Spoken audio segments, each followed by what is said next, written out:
Across the country, far too many juvenile detention centers see isolation and solitary confinement as an appropriate way to handle challenging youth, in particular, youth with disabilities.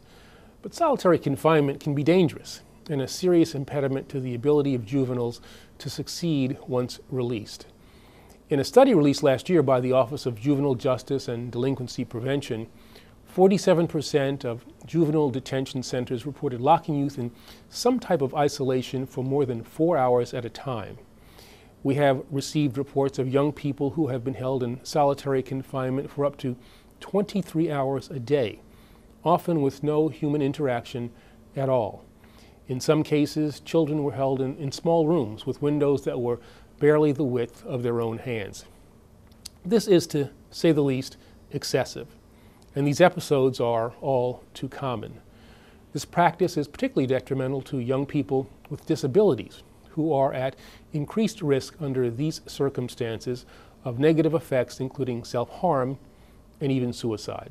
In fact, one national study found that half of the victims of suicides in juvenile facilities were in isolation at the time they took their own lives, and 62% of victims had a history of solitary confinement. Now, let me be clear.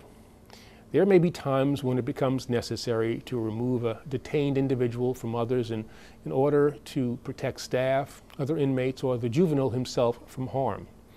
However, this action should be taken only in a limited way where there is a valid reason to do so and for a limited amount of time.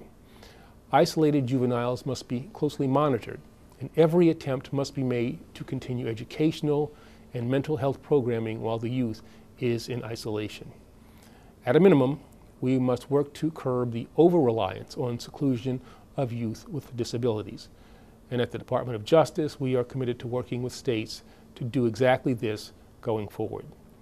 We must ensure in all circumstances, and particularly when it comes to our young people, that incarceration is used to rehabilitate and not merely to warehouse and to forget. Our nationwide effort to end the unnecessary or excessive seclusion of youth with disabilities will not be completed solely with one settlement or one court filing. But as a department, we are dedicated. And as Attorney General, I am committed to doing everything possible to ensure the effectiveness and the integrity of our criminal and juvenile justice systems.